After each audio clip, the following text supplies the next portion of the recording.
안녕하세요. 오늘도 사연살롱을 찾아주셔서 감사합니다. 여러분은 배우자에 대해 얼마나 알고 계신가요? 저는 결혼한 지 30년이 되도록 이 인간이 어떤 인간인지 모르고 살았어요. 아니, 안다고 생각했어요. 그러니 그 모진 세월을 견디고 살았겠죠. 한 지붕 아래서 한 이불을 덮고 살았지만 이 인간이 얼마나 자신을 꽁꽁 숨기고 살았는지 저는 물론 딸아이도 이 인간의 이중적인 모습을 눈치채지 못한 채 살았네요. 결혼 30주년 기념일에 고작 10,000원짜리 팬티 3장 던져주는 남편이지만 그래도 우리 가족을 위해 헌신하고 사는 사람이라서 서운한 마음보다는 감사한 마음이 더 컸어요.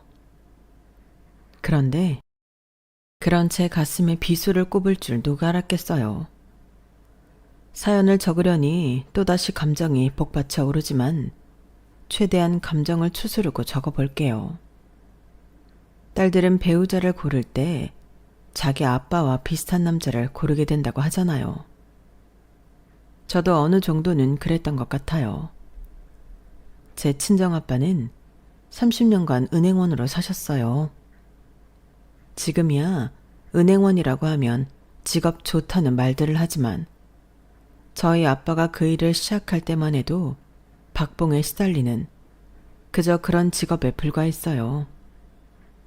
엄마는 늘 깨알같이 가계부를 적어가며 얼마 안 되는 남편 월급을 쪼개 살림을 살았고 은행에서 실적을 올려야 할 때면 사돈의 팔촌까지 전화를 돌려가며 남편을 위해 자존심을 팔아야 했어요. 그렇게라도 해서 남편 실적을 채울 수만 있다면 남한테 싫은 소리 듣는 것쯤이야 아무것도 아니라고 생각하셨죠. 영자야, 요즘 어떻게 지내니? 예, 너 또 부탁하려고 전화한 거지? 그런 거라면 길게 얘기 안 해도 돼. 나 아무것도 안 해줄 거니까. 너도 참 뻔뻔하다. 몇 년 전에 적금도 들어줬잖아. 한번 해줬으면 됐지. 어쩜 매번 전화해서 사람을 이렇게 귀찮게 하니? 네 남편만 실적 내야 한다니? 동창들이 다들 그러더라. 너한테 전화 오면 덜컥 겁부터 난다고. 이번엔 또 뭘 부탁하려고 그러나. 그 생각부터 든다고 말이야. 오죽하면 친구들이 이러겠니? 왜 이렇게 주변 사람을 힘들게 하냐고. 암튼 우리도 요즘 힘들어서 네 부탁 들어줄 여력 없어. 그리고 말인데 앞으로 너한테 이런 전화 안 받았으면 좋겠다. 우리 당분간 연락하지 말자. 서운해도 할 수 없어. 나도 오죽하면 이러겠니. 그럼 끊는다. 20년 지기 친구도 적금 하나에 떠나보내고 그날 밤 엄마는 주방에서 설거지를 하며 개수대에 눈물을 흘려보냈어요. 부탁을 거절하는 친구한테 서운해서가 아니에요. 이렇게 살 수밖에 없는 자신이 한심해서 그랬던 거죠. 언젠가 엄마가 그러시더라고요. 네 아빠가 은행원으로 30년 사는 동안 떨어져 나간 내 친구가 몇 명인지 아니? 아니지. 몇 명이 남았는지 세는 게 빠르겠다. 중학교, 고등학교 그 많던 친구들 다 떨어져 나가고 아직까지 연락하는 건 정숙이 하나뿐이야. 너도 알지? 미국에서 살다가 몇 년 전에 한국 들어온 엄마 친구 정숙이. 걔도 한국 떠나 살아서 아직 연락하고 지내는 거지? 안 그랬으면 진작 연락 끊겼을 거야. 난 지금도 은행에 일 보러 갈 때마다 창구에 앉아있는 은행원을 보면 그렇게 안쓰러울 수가 없어. 그러니까 넌 절대 은행원이랑 결혼하면 안 된다. 그랬단 봐. 내가 아주 도시락 싸들고 다니면서 말릴 테니까. 아빠는 30년을 은행원으로 살았지만 그 마지막은 정말 너무도 초라했어요. 한 분야에서 30년을 근속했으면 상장은 아니어도 수고했다는 말 한마디쯤은 해줄 수 있는 거잖아요. 하지만 은행은 그런 말은커녕 저희 아빠한테 씻을 수 없는 모욕감을 주고 비참하게 내쫓았어요.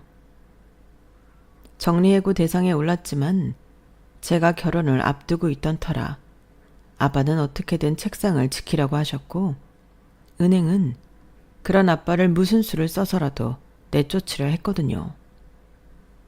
그래도 한때 촉망받던 은행원이었는데 정리해고 대상자에 오르자마자 하루아침에 업무에서 배제되고 책상도 구석자리도 내던져졌어요.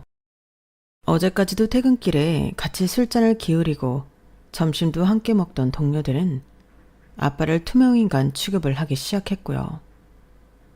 아빠를 따르던 후배 하나는 퇴근길에 몰래 저희 아빠를 따라와 이런 말을 하더래요. 선배님, 그만하세요. 너무 추하잖아요. 어차피 명단에 오른 이상 아무리 버티셔도 나가게 돼 있어요. 더 더러운 꼴 보기 전에 선배님 발로 나가세요. 존경했던 선배님이 더 망가지는 모습 정말 보기 힘들어요. 그날 밤 아빠는 살면서 처음으로 술에 취해 인사불성이 돼서 집에 들어오셨어요. 그리고는 엄마를 끌어안고 아이처럼 펑펑 우셨죠. 경야, 미안하다. 내가 이 정도밖에 안 되는 놈이라서 정말 미안해. 어떻게든 버티려고 했는데 상철이 녀석까지 나보고 나가라고 하니까 도저히 버틸 힘이 안 생긴다. 우리 아름이 결혼식 때까지만 자리 지켜보려고 했는데 더는 못하겠어. 미안하다. 미안해. 아내의 품에 안겨 엉엉 울던 아빠는 울다 지쳐 그대로 잠이 드셨어요. 다음날 아침 술을 얼마나 드셨는지 아빠는 지나밤 일을 하나도 기억하지 못하셨어요. 그래서 그날의 일은 꽁꽁 봉인한 채 엄마와 제 가슴속에 깊게 묻어버렸죠. 평소처럼 아침을 준비하던 엄마는 이전과 달리 밝은 모습으로 아빠한테 그러셨어요. 여보, 오늘 은행 가서 사표 내고 와. 그냥 곱게 주지 말고 지점장 면상에 보란듯이 내던지고 오라고. 지가 누구 덕에 지점장까지 올라갔는데 지가 싼 똥 당신이 치워준 게 한두 번이야? 그래놓곤 승진 기회마다 엉뚱한 놈들만 밀어주고 내가 앞으론 땡땡은행 방향으론 오줌도 안 쌀 거야. 당신 퇴직금 들어오자마자 주거래 은행도 싹 다 바꿔버릴 거야. 사돈의 8촌까지 다 전화 돌려서 땡땡은행 적금들 깨고 주거래 은행도 바꾸라고 그럴 거라고. 더러운 것들 내가 절대 용서 안 해. 당신 갑자기 왜 그래? 내가 어제 술 취해서 무슨 실수라도 했어? 실수는 무슨? 당신이 술 마셨다고 실수하는 사람이야? 그냥 이제 다 이골이 나서 그래. 은행원 아내로 살면서 속이 하도 문드러져서 이젠 그만하고 싶어 그런다고. 그러니까 이참에 당신 은행 그만두고 아름이 결혼 전에 우리 식구 가족여행이라도 다녀오자. 당신 은행 다니는 동안 남들 피서갈 때 한 번도 여행 가본 적 없잖아. 월초, 월말, 연초, 열말. 이제 그런 걱정 없이 우리도 남들 쉴 때 쉬고 놀 때 놀면서 사람답게 살아보자고. 30년 죽어라 이랬으면 당신 그럴 자격 충분해. 다른 사람이 인정 안 해도 내가 인정해. 당신 정말 열심히 살았어. 내 남편이지만 정말 장하고 존경해. 결국 엄마는 참았던 눈물을 쏟았어요. 35년을 부부로 살아온 부모님은 그렇게 서로를 위로하며 위기의 순간에 부부애를 과시했어요. 인생의 동반자이자 세상의 유일한 내 편. 그게 바로 부부라고 말하듯이 말이죠. 아빠가 회사를 그만두고 2달 뒤 저는 결혼식을 올렸어요. 아빠가 다니시던 은행 사람들한테는 따로 청첩장도 돌리지 않았는데도 어떻게들 알고 10명이 넘는 동료들이 찾아와 주었더라고요. 아빠랑 친했던 상철 대리님이 동료들한테 단체톡을 돌리셨다나 봐요. 예식장에 찾아와 주신 아빠의 옛 직장 동료들은 신부 대기실에 찾아와 하나같이 이런 말씀을 하셨어요. 처음 은행에 입사해서 많이 서툴고 힘들던 시절 저희 아빠한테 도움을 많이 받았다고요. 그래서 다른 건 몰라도 딸내미 결혼식만큼은 꼭 참석하고 싶었다고 말이죠. 그 말을 들으면서 어쩌면 이분들의 감사 인사가 아빠의 훈장이 아닐까 하는 생각을 했어요. 결혼식이 끝나고 아빠한테 이 얘기를 전해드렸더니 그래도 30년간의 은행원 생활이 헛되진 않은 것 같다시며 모처럼 환하게 웃으셨어요. 제가 남편을 선택한 이유는 바로 우리 아빠랑 닮은 구석이 많기 때문이었어요. 솔직히 융통성은 좀 떨어지고 인물도 그리 뛰어나지 않지만 뚝심도 있고 자기 일에 최선을 다하는 성실한 사람이었거든요. 남편과 저는 같은 대학 출신이긴 하지만 과가 달라서 재학 중에 학교에서 마주칠 일은 없었어요. 게다가 나이 차이도 나서 더더욱 그랬죠. 남편은 홀어머니 밑에서 자란 장남이라 책임감이 남달랐어요. 어릴 때부터 아버지 대신 자신이 집안의 가장 노릇을 해야 한다는 강박관념에 사로잡혀 있어서 허튼 말 쓸데없는 행동, 사치를 최대의 적인 것처럼 생각하고 살았어요. 밑으로 여동생이 둘 있는데 둘 다 오빠 말이라면 껌뻑할 정도로 집안에서는 무서운 오빠이기도 했죠. 그런 남자가 저랑 소개팅을 하면서 얼마나 떨었는 줄 아세요? 음료 주문을 할 때 이름도 잘못 부를 정도로 무척이나 긴장을 하더라고요. 그때는 남편의 그런 모습이 보기 좋았어요. 사람이 순수해 보이고 미련하다 싶을 정도로 정직해 보였거든요. 별 의미 없는 제 질문 하나하나에 성의껏 대답을 하는 모습을 보니 꼭 평소 아빠를 보는 것 같더라고요. 소개팅 자리에서 이런 말을 해도 되는지 모르겠지만 그래도 솔직하게 말할게요. 저희 집에는 저를 제외하고 여자만 셋이에요. 아버지가 저 10살 때 돌아가셔서 어머니 혼자 저랑 여동생 둘을 키우셨거든요. 주위에서 그러는데 여자들은 홀어머니에 여자 형제 많은 집은 쳐다도 안 본다고 하던데 아름 씨도 그런가요? 솔직히 평소 그런 생각을 해본 적도 없어서 선뜻 대답을 할 수 없었어요. 그런데 저의 그런 행동을 남편이 오해했던 모양이에요. 역시 그런가 보네요. 그럼 우리 차 마시고 바로 일어나요. 먼저 말하길 잘한 것 같네요. 그게 아니라 저는 지금까지 살면서 한 번도 그런 생각을 해본 적이 없어요. 바로 대답 못해서 오해를 하시는 것 같은데 전 상관없을 것 같은데요. 그 말에 남편은 이제야 한시름 놓겠다는 표정으로 숨을 몰아쉬며 환하게 웃더라고요. 그게 그렇게 한바구음을 지을 정도로 대단한 일인가 싶었지만 사람마다 중요하게 생각하는 부분이 있는 거니까 그러려니 했어요. 대학을 졸업하고 바로 7급 공무원 시험에 합격한 남편은 정부 세종청사에서 근무하고 있었어요. 본가가 서울이라서 혼자 세종시에 내려가 살고 있었죠.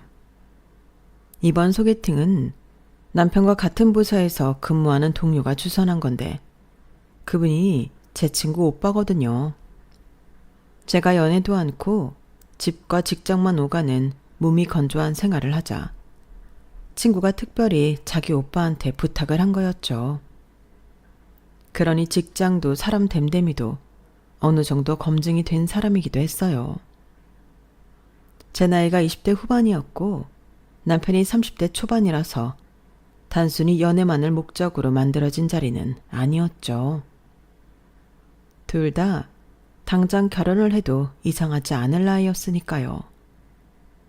그날 소개팅 이후 우리는 서울과 세종시를 오가며 만남을 가졌고 서로에게 어느 정도 확신이 있던 터라 바로 사귀게 되었어요.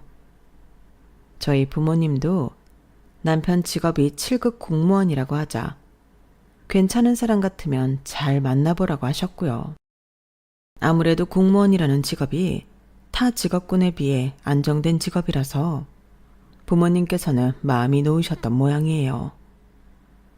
사귀기 시작하고 얼마 안 됐을 무렵 남편은 굳이 저희 집에 인사를 오겠다고 하더라고요. 우리 부모님한테 인사를 하겠다고? 갑자기 왜? 이제 정식으로 사귀기로 했는데 양가 부모님께 인사는 해야지. 그래야 부모님도 안심하실 거 아니야. 왜? 부모님께 나 소개하기 싫어? 그런 게 아니라 괜히 앞서 나가실까봐 걱정돼서 그렇지. 우리 아빠 자기만큼이나 융통성 없고 진지한 사람이란 말이야. 분명히 자기가 우리 집에 가면 그 순간부터 머릿속으로 결혼식은 언제 올려야 하나 그 생각부터 하실걸? 그래? 왠지 아버님이랑 나랑 잘 통할 것 같은데? 그럼 더더욱 빨리 만나 뵙고 인사드려야겠네. 아버님이 땡땡은행에 다니신다고 그랬지. 나도 공무원 시험 잘 안 됐으면 땡땡은행에 원서 넣어보려고 했었는데 잘하면 아버님 부하 직원이 될 뻔했네. 남편은 벌써부터 저희 아빠랑 뭔가 통하는 것처럼 친근하게 느끼는 것 같았어요. 저희 아빠도 그렇고 남편도 그렇고 솔직히 직장 안에서 그리 호감형은 아니거든요. 일은 잘하지만 융통성이 없고 너무 원리 원칙주의라서 곁에 있는 사람들이 많이 답답해하고 불편해하는 타입이니까요. 그런 두 사람이 만나게 된다니 솔직히 저도 조금은 기대가 되더라고요. 서로를 보면 마치 거울 치료를 하는 것 같은 기분이 들지 않을까 하는 생각도 들었고요. 부모님께 남자친구가 인사를 드리고 싶어 한다고 하자 무척이나 반기셨어요. 특히 저희 아빠가 무척이나 흡족해 하셨죠. 인사를 오겠다는 건 그만큼 자기 자신한테 자신도 있고 교제를 하는 데 있어 가벼운 마음은 아니라는 의미 아니겠니? 젊은 사람이 생각이 참 반듯하네. 그래, 쇳불도 당김에 빼라고 당장 이번 주에 오라고 그래. 어차피 보기로 한 거 시간 끌 거 뭐 있겠어? 여보, 그래도 그쪽 사정도 있는 건데 먼저 물어보고 정하지 그래요. 서울도 아니고 세종시에 산다는데. 모르는 소리. 모르긴 해도 그 친구도 이번 주 주말에 찾아올 생각을 하고 있었을걸. 자기 입으로 말했을 때는 이미 준비가 돼 있다는 의미기도 하니까. 아름아, 당장 전화해서 물어봐라. 내 말이 맞는지 틀린지. 아빠는 모처럼 신이 나서는 싱글벙글 하셨어요.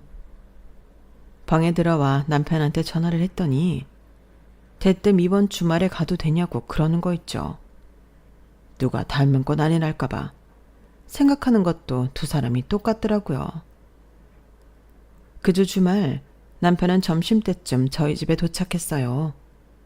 아빠도 그렇고 남편도 그렇고 술을 안 좋아하기 때문에 함께 점심을 먹고 차를 마시며 이야기를 나누었어요. 성격도 비슷하더니 취향이며 바둑을 좋아하는 취미까지 같아서 저녁 시간이 될 때까지 두 사람은 몇 판이나 바둑을 두었어요. 1대2로 아빠가 한 판 더 이기긴 했지만 남편이 돌아가고 아빠가 그러시더라고요. 아까 그 친구가 마지막 판은 일부러 져주더라. 융통성이 없는 녀석일 줄 알았는데 그래도 사회생활을 해봐서 그런가? 영 맹탕은 아니야. 아름아, 아빠는 그 친구가 마음에 드는데 너는 어떠니? 물론 마음에 드니까 사귀는 걸 테지만 결혼까지 생각하고 있는지 궁금해서 그래. 아빠가 세상을 살아보니까 잘나고 똑똑한 놈들보다 우직한 사람이 결국엔 빛을 보더라.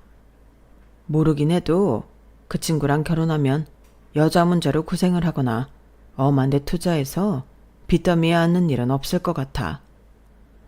물론 그런 걸로 신랑감을 고르는 건 조금 그렇지만 그래도 남자는 일단 자기 가정에 충실하고 허튼 짓 하지 않는 게 최고라고 생각한다. 아직 사귄 지 얼마 안 돼서 결혼 얘기까지 꺼내기는 그렇다면 그래도 어느 정도는 염두에 두면서 만나도록 해. 아빠는 이미 사윗감으로 받아들일 마음이 있는 것 같았어요. 하지만 아빠와 달리 엄마는 뭔가 마음에 안 들어하는 눈치였어요. 그때는 그런 엄마가 내심 야속했는데 지나고 보니 엄마가 사람을 더 잘 봤던 것 같네요. 찬민이라는 그 친구 말이야. 정말 네 맘에 들긴 하는 거니?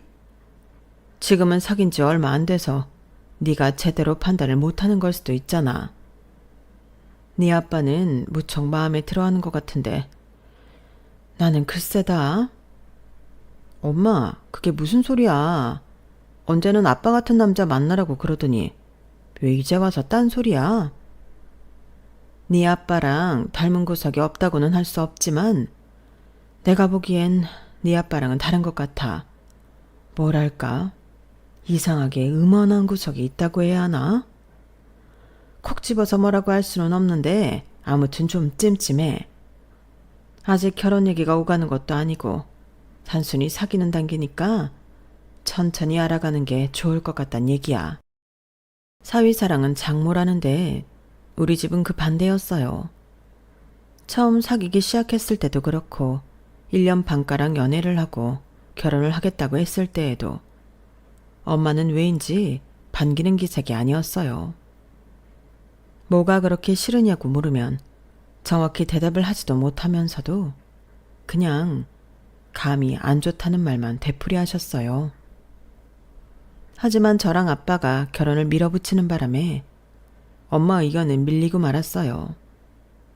앞에서 말했듯이 제 결혼을 앞두고 아빠가 정리해고 대상에 오르면서 아빠 걱정을 하느라 제 결혼에 소홀할 수밖에 없었던 것도 이유라면 이유일 거예요. 아빠는 제 결혼식 때 이미 퇴사를 한 상황이었지만 제 남편한테는 굳이 알리지 않았어요. 솔직히 말하자면 일부러 알리지 않은 거죠. 말한다고 달라질 것도 없을 뿐더러 괜히 사위한테 장인으로서 체면이 깎이는 일이기도 하니까요. 하지만 세상에 비밀은 없다고 언제까지고 아빠의 퇴사를 감출 수는 없었어요. 문제는 하필 가장 안 좋은 순간에 남편한테 걸려버렸다는 거였죠.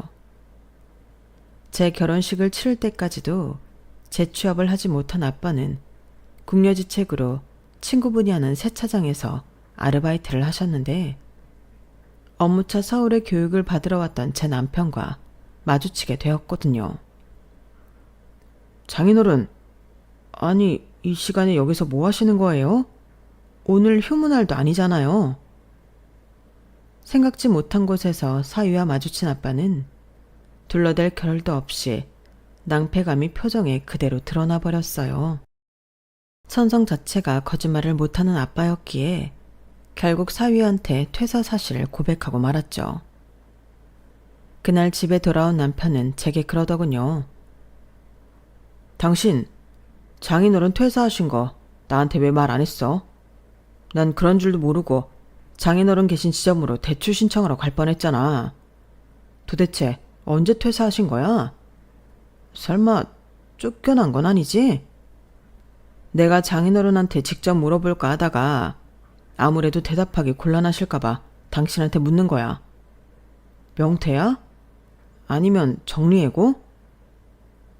아빠가 정리해고 당한 게 아빠 잘못은 아니었는데도 남편의 그 물음에 마치 죄짓다 들킨 사람처럼 심장이 쿵쾅거리고 입술이 말랐어요. 어차피 알게 된 거 더는 묻지 말아줬으면 했지만 남편은 제가 진실을 말할 때까지 물러설 기미를 보이지 않았어요. 결국 제 입으로 아빠의 정리해고 사실을 이실직고 하게 되었죠. 그러자 남편은 충격을 받았는지 아무 말도 않더라고요. 그리고 며칠 뒤 남편은 저도 모르게 서울로 올라가 저희 아빠를 만나고 왔어요. 그 사실은 한 달쯤 뒤 엄마를 통해 전해 들어서 알 수 있었죠. 아름아, 내가 김서방을 오해했었나 보다. 너도 알지? 아빠가 지난달부터 새로 일 시작한 거. 글쎄, 그게 김서방이 소개해준 곳이라는구나. 네 아빠가 이번에 첫 월급 받으면서 김서방한테 선물이라도 해야겠다면서 그 얘기를 하지 뭐니. 진작 말했으면 나라도 인사치레 했을 텐데 말이다. 그래서 말인데 언제 김서방이랑 집에 좀 들러. 그동안 못한 장모 노릇 이번에 확실히 해줄 테니까. 엄마한테 그 얘기를 전해 듣기 전까진 그런 사실을 까맣게 모르고 있던 저는 엄마만큼이나 놀랐어요. 사실 남편이 저희 아빠 퇴사 사유를 물을 때만 해도 기분이 좋지 않았거든요. 마치 취조당하는 기분이 들었으니까요. 그런데 그렇게 집요하게 물어댄 이유가 아빠 재취업에 도움을 주려고 그랬던 거라는 걸 알게 되자 되려 미안해졌어요. 그래서 그날 퇴근길에 평소엔 비싸서 잘 못 사먹는 2플러스 한우를 사들고 집으로 갔어요. 오랜만에 남편 몸보신이라도 시켜줄 요량으로요. 그런데 아름아, 너 왜 이러니? 우리가 지금 한우로 기분 낼 형편이야? 아파트 대출금 갚으랴, 청약 부으랴, 매달 들어갈 돈이 한두 푼이 아닌데 왜 이렇게 정신을 못 차려? 장인어른 취직시켜드린 일로 이러는 거라면 나 이런 거 안 받아도 돼. 뭐 바라고 한 일 아니니까. 알았어. 다시는 안 그럴게. 그래도 기왕 사온 거니까 오늘은 맛있게 먹자. 이거 생활비에서 산 거 아니고 내가 번 부수입으로 산 거란 말이야. 그러니까 화는 그만 내세요. 그간 남편한테는 말은 안 했지만 아빠가 실직을 하신 이후 저는 퇴근 후에 투잡을 뛰었어요. 사실 거창하게 투잡이라고 할 것도 없는 간단한 문서 작업 일이었지만 그래도 직업 외에 수입을 창출하는 일이니까 투잡은 투잡인 셈이었어요. 그날 이후 저는 제 남편을 달리 보게 되었어요. 이전에도 제게 있어 남편은 생활력 강하고 믿음직스럽고 성실한 남편이었지만 그 이후에는 속도 깊고 누구보다 고마운 사람이라는 인식까지 가지게 되었거든요. 그래서 저를 곱게 봐주지 않는 얄미운 시어머니와 시누이들한테도 어떻게든 다가가려고 노력하게 되었어요. 남편이 내 부모한테 헌신적으로 하는 만큼 저도 그래야겠다는 생각이 들었거든요. 하지만 이런 결심을 매번 수포로 돌아가게 할 만큼 저희 시댁 식구들은 저희 부부한테 골칫거리였어요. 어머님은 벌이는 얼마 안 되시면서 남들 하는 건 다 하고 살고 싶어 하는 분이셨고 두 시누이는 일 안 하고 돈 많은 남자 몰아서 인생 역전하는 게 지상 최대의 과제인 것처럼 생각하는 사람들이었거든요. 저런 집에서 어떻게 내 남편 같은 사람이 나왔을까 의아할 정도로 남편과는 완전 다른 사람들이었죠. 이날 이때까지 저희가 물어드린 어머님 카드값이 얼마인지 모를 정도로 어머님은 뒷일은 생각도 않고 일단 저지르곤 하셨어요. 한 번은 이런 일도 있었어요. 제가 딸아이를 낳고 친정에서 산후조리를 하다가 집에 돌아가 봤더니 거실 한 구석에 못 보던 물건이 박스채 쌓여 있더라고요. 짐을 가지고 오느라 뒤늦게 현관에 들어서 남편한테 이게 뭐냐고 물었더니 그 얘긴 나중에 하자. 우리 채연이가 난생 처음 집에 온 날인데 골치 아픈 일로 기분 상하고 싶지 않거든. 일단 채연이 데리고 안방으로 들어가. 내가 청소 싹 해놓고 가습기까지 사다가 세팅해 놨으니까. 남편은 제 손을 잡아 끌며 안방으로 데리고 갔어요. 남편의 이런 반응 때문에 저는 더 그 물건들에 신경이 쓰이게 됐죠.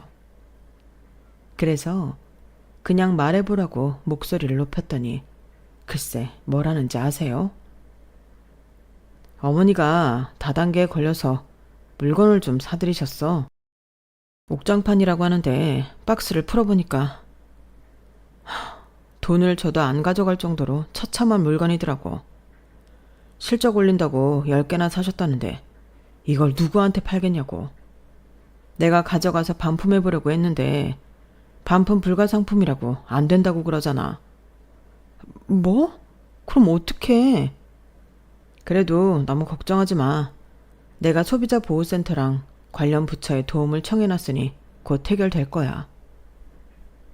남편이 공무원이라는 사실 때문이었을까요? 사실 그렇게 큰 걱정은 하지 않았어요. 이후 남편한테 일의 진행을 물었더니 잘 됐다고 했고 저도 그렇게 알고 있었죠. 그런데 신우이가 전화해 대뜸 그러지 뭐예요. 언니, 이번에 언니 달리 봤어요. 난 언니 성격에 이혼한다고 난리칠 줄 알았는데 어떻게 그걸 참아요? 사실 말이 났으니 말이지 이날 이때까지 오빠가 엄마 때문에 돈 날린 게 한두 번이 아니거든요. 오빠야 자식이니까 그러려니 하지만 언니는 따지고 보면 남인데 그걸 참아주다니 정말 대단해요. 이번에도 좀 심하긴 했죠? 800이 누구 집 개 이름도 아니고. 아가씨, 그게 무슨 소리예요? 내가 참은 건 뭐고 800은 또 뭐예요? 그러자 수화기 너머로 들리던 신우의 목소리가 일순 잠잠해졌어요. 혹시 그거 옥장판이라고 얘기하는 거예요? 그거라면 그이가 잘 처리됐다고 했는데 아닌가요? 그러자 신우이는 짜증을 확 내더니 그러는 거예요. 아이씨, 뭐야. 잘 됐다더니 말 안 한 거였어? 언니, 이 얘기 나한테 들은 건 비밀로 해야 돼요. 알았죠? 실은 그 돈 오빠가 대신 물어줬어요. 엄마가 잘못한 건 사실이지만 그렇다고 자식이 돼서는 부모를 신용불량자 만들 수는 없잖아요. 그러니까 잘 됐다는 남편의 말은 시어머니 일을 우리 돈으로 잘 처리했다는 얘기였던 거예요. 그날 밤 퇴근하고 돌아온 남편한테 그 일을 따졌더니 대뜸 그러더라고요. 당신 출산하고 얼마 안 돼서 힘들 텐데 이런 일로 힘들게 하고 싶지는 않았어. 나도 잘 처리될 줄 알았는데 이게 그렇게 간단한 일이 아니더라고. 업주는 이미 사업 철수하고 해외로 뜬 뒤라서 보상받기 힘든다는 얘기를 들었거든. 그래도 경찰에 신고를 해뒀으니까 업주가 차후에라도 입국하면 바로 잡을 수 있을 거야. 여보, 우리 돈 800이 어떻게 안 돼. 그러니까 나 믿고 조금만 기다려줘. 알았어. 암튼 업주가 한국에 입국하면 그때는 돈 받을 수 있긴 한 거지? 평생 전 세계를 떠돌지 않는 이상 한 번은 들어오게 될 거야. 그러니까 그 돈은 적금 들어놨다 생각하고 기다리자. 속에서는 천불이 났지만 일단은 남편 말에 따르기로 했어요. 저라고 생돈 800이 날아갔는데 왜 안 아까웠겠어요. 그 돈은 남편 혼자 번 돈도 아니고 임신 8개월까지 직장생활 해가며 저도 함께 모은 돈인걸요. 며칠 뒤 친정엄마가 반찬을 싸들고 집에 오셨길래 그 얘기를 했더니 엄마가 그러시는 거예요. 그래도 김서방한테 너무 뭐라고 하지는 말아라.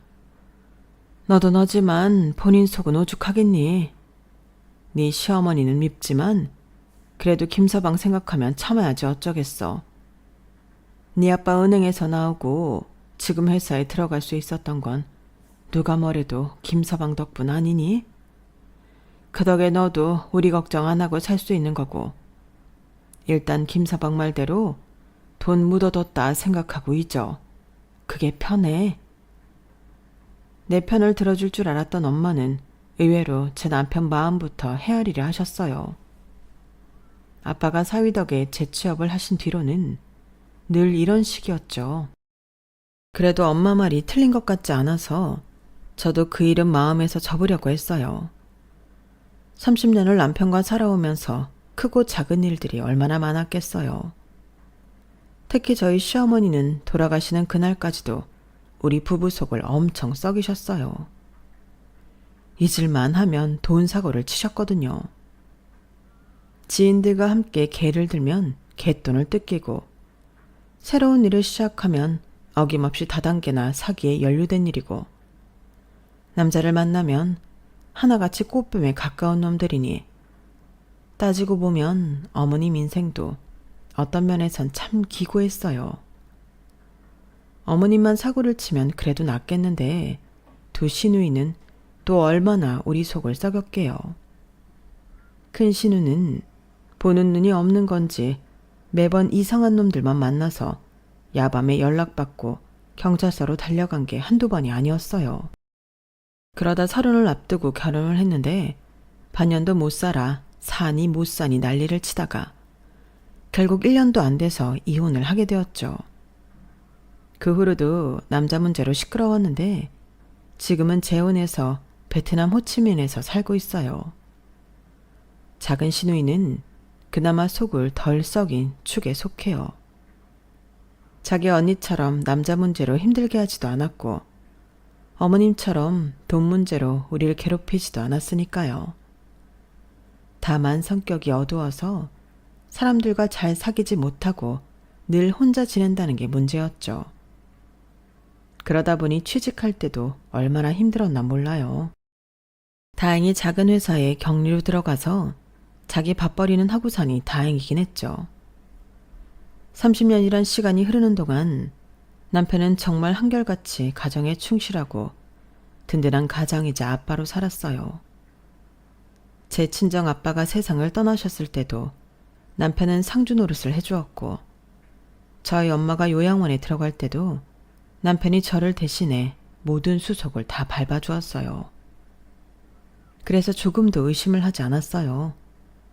내 남편의 본 모습에 대해서는요. 남편과 살면서 특별히 기념일을 챙기고 산 적은 없었어요. 그럴 형편도 아니었고 무엇보다 언제 어떤 일이 터질지 모르기 때문에 가급적 덜 필요한 지출은 막아야 했거든요. 그러다 보니 결혼 30주년이 되었어도 큰 기대는 하지 않았어요. 남편 선물로 구두를 준비하긴 했지만 어디까지나 겸사겸사였어요. 구두가 낡아서 사야 했고 마침 결혼 30주년 기념일이 가까워서 날을 맞춰 전해주는 것뿐이었죠. 그러니 남편한테 선물 받을 생각은 애초에 하지도 않았어요. 그런데 그날 퇴근하고 돌아온 남편이 제게 검은 봉지를 건네는 거예요. 그래도 명색이 결혼 30주년인데 그냥 넘어갈 수가 있어야지. 사이즈가 맞나 모르겠네. 남편이 건넨 검은 봉지에는 작은 박스가 들어있었고 그 안에는 팬티 3장이 들어있었어요. 평생 남편한테 선물을 받아본 적이 없어서 그런가 팬티 3장에 뭉클하더라고요. 20대에 만나서 50대 후반이 되기까지 기념일 한번 챙길 여력 없이 부모, 형제 인생까지 책임지면서 우리 부부는 정말 열심히 살았거든요. 하지만 뭉클함도 잠시 사이즈를 보고는 현실적인 생각이 들더라고요. 사이즈가 저한테 작았거든요. 그래서 다음날 사이즈 교환을 하러 가는데 가게 앞에 놓인 매대에 떡하니 써있는 거예요. 3장에 10,000원. 사실 가격 따윈 상관없었지만 그래도 제 눈으로 남편이 준 선물이 떨이 상품이라는 걸 확인하고 나니 기분이 좋지만은 않았어요. 그래도 어쩌겠어요. 딸아이 결혼도 있고 앞으로 돈 들어갈 일이 한둘이 아닌데 이 정도도 감지덕지했죠. 그런데 얼마 뒤 남편이 그러는 거예요. 자식 결혼에 왜 부모가 돈을 내줘야 돼? 이제 부모로부터 독립할 나이도 됐으니 혼수는 채은이 돈으로 하라고 해. 난 딸 자식이라도 결혼하는데 돈 대줄 생각도 없고 해줄 돈도 없어. 우리 사정 뻔히 알면서 당신 왜 그래? 아무리 짠돌이 남편이라고 해도 자식 결혼에 돈 한 푼 못 주겠다고 버틸지는 몰랐어요. 그 일로 한동안 남편이랑 실랑이를 했지만 결과는 변하지 않았어요. 그런데 그 일이 있고 얼마 뒤 사단이 난 거예요. 저희 집엔 남편이 사용하는 작은 방이 하나 있는데 평소 잠궈져 있던 서랍이 그날은 열려 있더라고요. 안 그래도 이 안에 뭐가 있길래 이렇게 꽁꽁 싸매놓은 건가 궁금하던 차에 서랍 속을 뒤져보았죠. 그랬더니 같은 이름으로 온 회사 우편물이 쌓여 있더라고요. 개인 창고를 대여해주는 회사였어요. 우편물에는 창고 임대 만료 및 연장에 대한 내용이 적혀 있더라고요. 남편은 10년 가까이 이 회사 소유의 개인 창고를 임대에 쓰고 있었어요. 다행히 카드키도 함께 있길래 주소지에 적힌 창고로 가보았죠. 창고라고 해서 물류창고처럼 큰 창고인 줄 알았는데 가보니 한두 평 남짓한 작은 방 같은 거더라고요. 카드키를 찍고 문을 열었는데 세상에, 모 아이돌 굿즈가 방 안 가득 전시돼 있지 뭐예요. 야광봉은 물론이고 컵, 텀블러, 수건, 캐릭터가 그려진 각종 물건들이 빼곡했어요. 어찌나 정리를 깔끔하게 해두었는지 전시장에 온 착각을 할 정도였죠. 100원짜리 동전도 허투루 쓰는 일이 없는 남편인지라 이걸 돈 주고 샀다는 게 믿어지지 않았어요. 순간 이걸 사는데 얼마가 들었는지 궁금했어요. 그래서 방 안 사진을 찍어서 인터넷에 올려봤더니 대다수의 사람들이 말하길 저 정도 모을 정도면 1억은 좋게 넘을 거라고 하더군요. 고작 이런 자질구레한 게 1억? 그 말을 들으니 속이 부글부글 거리더라고요. 확실한 건 남편한테 직접 물어봐야겠다 싶어서 그날 밤 남편한테 창고 카드키와 창고 안 사진을 들이밀었더니 남편이 불같이 화를 내는 거 있죠. 야, 네가 거길 왜 들어가? 가서 물건에 손댄 거야? 뭐 만졌어? 내가 얼마나 아끼는 건데 그걸 건드려? 지금까지 남편의 그런 모습은 본 적 없었기에 저는 입을 떡 벌린 채 남편을 바라보기만 했어요. 그러다 정신이 들어 쏘아붙였죠. 지금 그게 중요해? 딸 결혼했을 돈은 없다면서 이런 애들 장난했을 돈은 있었나 보지? 사람들이 그러더라. 이 정도 모으려면 1억은 좋게 들었을 거라고. 설마 당신이 그런 돈을 여기에 쓴 건 아니지? 그러자 남편은 잠시 머뭇대더니 말했어요. 참, 뭣도 모르는 것들. 1억? 그 돈으로 이걸 어떻게 모아? 한정판 굿즈는 경매까지 받아서 산 거라 가격이 얼만데. 하여간에 시세를 몰라요. 그리고 당신 애들 장난이라고 했어? 이것도 따지고 보면 나름의 투자야. 팬들 사이에선 이런 굿즈 하나하나가 얼마나 귀한 건지 알아? 내가 모은 것 중 몇몇은 지금이라도 당근에 내놓으면 곱절을 주고 사겠다는 사람도 널렸다고. 아니, 비단 가격이 문제가 아니야. 암흑 같은 내 인생을 밝혀준 애들이라니까. 그러니까 이건 단순히 굿즈가 아니라 내 인생의 은인이나 마찬가지야. 잘 알지도 못하면서 천박하게 돈으로 따질 생각만 하다니. 이래서 당신은 안 되는 거야. 완전 반 미친 사람처럼 떠들어대는데 이 사람이 아는, 내가 아는 그 짠돌이 남편이 맞나 싶었어요. 결국 그날 남편을 통해 그간의 지출 내역을 들을 수 있었고 그 금액은 제가 생각했던 것 이상이었어요. 굿즈를 비롯해 아이돌한테 선물한 조금 금액까지 합하면 총 금액이 1억이 훌쩍 넘었거든요. 그런데 웃긴 건 그 다음이었어요. 말이 났으니 말인데 채연이 결혼식 말이야. 어쩌면 나는 참석 못할지도 모르겠어. 그때 방콕에서 콘서트가 열릴지 모른다는 얘기가 있어서 말이야. 컴백 무대라서 이번만큼은 꼭 가야 돼. 지금 해체 얘기도 있어서 마지막 콘서트가 될지 모른다고. 뭐? 이 인간이 미쳤나? 지금 딸 자식 결혼식에 빠지고 아이돌 콘서트 가겠다는 거야? 당신 제정신이야? 당신 내가 아는 김찬민 맞아? 100원짜리 동전 하나에 벌벌 떨던 그 사람 맞냐고. 여보, 제발 정신 좀 차려. 나 멀쩡해. 그리고 지금까지 당신이 나를 어떻게 봐왔는지 모르겠지만 난 처음부터 지금의 내 모습이었어. 효자 아들, 아들 같은 사위, 가정밖에 모르는 남편이자 아빠. 그건 다 당신이 만들어낸 허상이라고. 날 마음에 안 들어하던 장모님이 장인 취업 도와주니까 나를 아들아들 하셨잖아. 솔직히 난 그것도 마음에 안 들었어. 내가 왜 자기 아들이야?